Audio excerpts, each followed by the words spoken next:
Assalamualaikum warahmatullahi wabarakatuh. Kami dari kelompok 2 akan membahas tentang Kabinet Setiman Suwito atau yang sering dikenal dengan Kabinet Setiman. Perkenalkan, nama saya Alisha Tusuka. Nama saya Fardan Azki Maula. Nama saya Windira. Nama saya Muhammad Fauzan. Oke, baiklah. Kabinet Setiman Suwito atau yang sering disebut dengan Kabinet Setiman adalah kabinet ke-13 dalam sejarah pemerintahan Indonesia yang menjabat mulai dari tanggal 27 April 1951 sampai 3 April 1952. Tetapi secara efektifnya kabinet ini sudah jatuh pada tanggal 23 Februari 1952. Kabinet Setiman lahir pada masa demokrasi liberal, yaitu masa ketika Indonesia baru merdeka dan sedang berusaha mencari stabilitas politik dan ekonomi setelah berbagai perubahan sistem pemerintahan. Latar belakang pembentukan ini dimulai pada tanggal 21 Maret 1951 saat Kabinet Natsir jatuh karena dianggap gagal mengatasi berbagai persoalan seperti masalah ekonomi, pemberontakan sosial, pemberontakan daerah, dan ketidakstabilan mata uang. Sebagai tindakan lanjut, Presiden Soekarno menunjuk 2 formatur, yaitu Sukimanwijo Sangjojo dari Partai Masyumi dan Suwiryo dari Partai Nasional Indonesia untuk kabinet baru.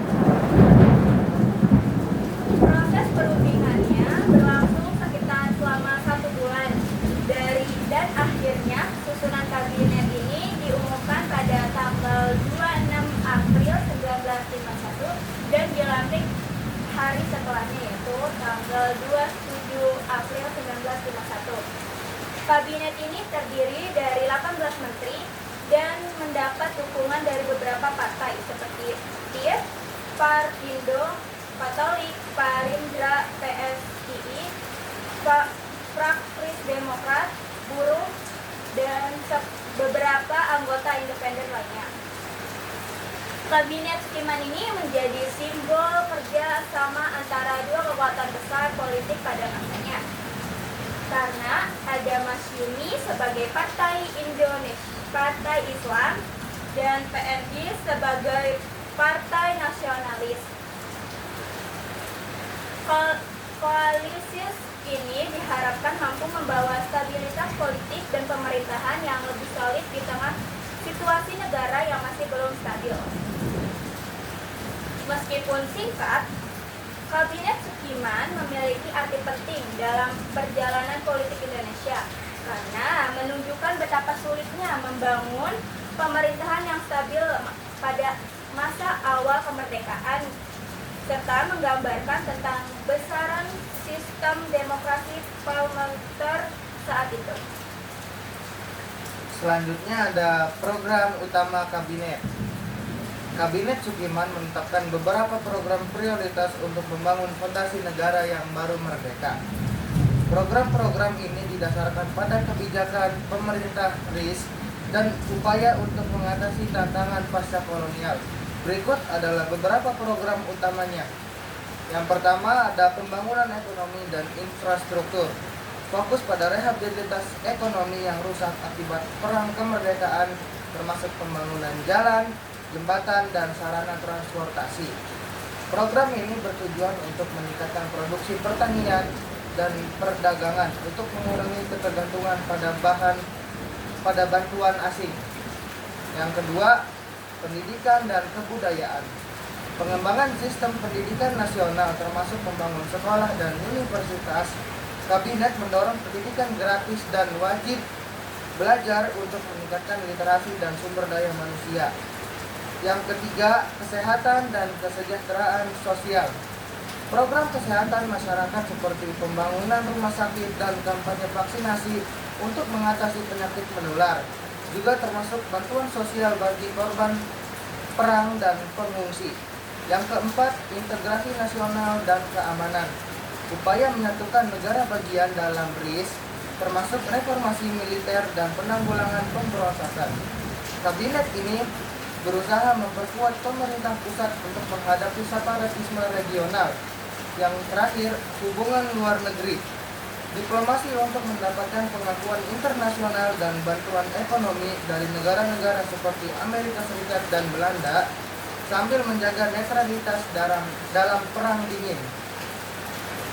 Hasil yang dicapai Kabinet Sukiman. Yang pertama, kemajuan di bidang pendidikan dan kesehatan. Berhasil membangun beberapa sekolah dan fasilitas kesehatan, meningkatkan akses pendidikan dasar di wilayah perkotaan. Misalnya, program vaksinasi membantu mengurangi kasus penyakit seperti malaria di beberapa daerah. Yang kedua, stabilitas ekonomi awal. Ada peningkatan produksi pertanian dan ekspor dengan bantuan dari program Marshall Plan Amerika Serikat yang membantu rehabilitasi infrastruktur dasar. Yang ketiga, ada integrasi wilayah. Kabinet berhasil mempertahankan keberadaan RIS sementara meskipun dengan ketegangan dan menekan beberapa gerakan separatisme di luar Jawa. Namun, hasil negatif lebih dominan. Kabinet gagal mengatasi pemberontakan DITII yang menyebabkan kerugian besar di Jawa Barat, serta krisis politik yang berpuncak pada mosi tidak percaya dari parlemen pada Maret 1952. Baiklah, di sini saya akan menjelaskan kemunduran Kabinet Sukiman Suwirjo. Kabinet Sukiman Suwirjo memang bertujuan untuk menjaga keamanan dan meningkatkan kesejahteraan rakyat. Namun, dalam pelaksanaannya, kabinet ini menghadapi berbagai masalah yang membuatnya tidak mampu menstabilkan pemerintahan. Masalah utama muncul ketika Kabinet Sukiman Suwirjo menerima bantuan dari Amerika melalui Mutual Security Act atau MSA. Kebijakan ini dianggap melanggar prinsip politik luar negeri bebas aktif karena seolah membuat Indonesia tampak berpihak pada blok barat. Akibatnya, PNI dan beberapa partai lainnya menarik dukungan mereka dari koalisi. Situasi semakin memburuk karena hubungan antara pemerintah dan militer yang tidak harmonis, penanganan terhadap pemberontakan di daerah yang dinilai lemah, serta kondisi ekonomi rakyat yang kian sulit akibat kenaikan harga bahan pokok dan munculnya isu korupsi di kalangan pejabat. Selain itu, kegagalan kabinet dalam memperjuangkan kembalinya Irian Barat dari tangan Belanda juga menurunkan kepercayaan masyarakat. Nah, kombinasi berbagai permasalahan tersebut membuat parlemen mengajukan mosi tidak percaya. Dan pada tanggal 23 Februari 1952, Kabinet Sukiman Suwirjo dinyatakan demisioner. Penjatuhan kabinet ini mencerminkan rapuhnya sistem politik pada masa demokrasi liberal, di mana perbedaan kepentingan antar partai dan lemahnya koalisi seringkali membuat pemerintahan tidak bertahan lama. Terima kasih. Baik, saya akan menjelaskan kesimpulan Kabinet Sukiman Suwirjo. Kabinet Sukiman Suwirjo merupakan kabinet pada masa awal kemerdekaan yang menghadapi banyak tantangan, baik dari luar maupun dalam negeri. Kabinet ini berusaha membangun dasar negara dan menstabilkan politik, namun terhambat oleh perbedaan pandangan antar partai dan krisis ekonomi. Kebijakan luar negeri yang dianggap pro-barat menimbulkan banyak penolakan oleh kelompok militer dan partai kiri, sehingga menimbulkan gerakan benteng yang mempercepat kejatuhan pada tanggal 23 Februari 1942. Meskipun tidak banyak mencapai keberhasilan, kabinet ini berperan penting dalam membentuk kebijakan luar negeri Indonesia, serta menjadi arah pelajaran berharga tentang pentingnya kerjasama dan kesepakatan politik dalam sistem demokrasi parlementer. Kejatuhan kabinet ini juga menandai awal masa instabilitas demokrasi liberal Indonesia. Baik, ya. Sekian kelompok dari kami, kurang lebihnya mohon maaf. Wassalamualaikum warahmatullahi wabarakatuh.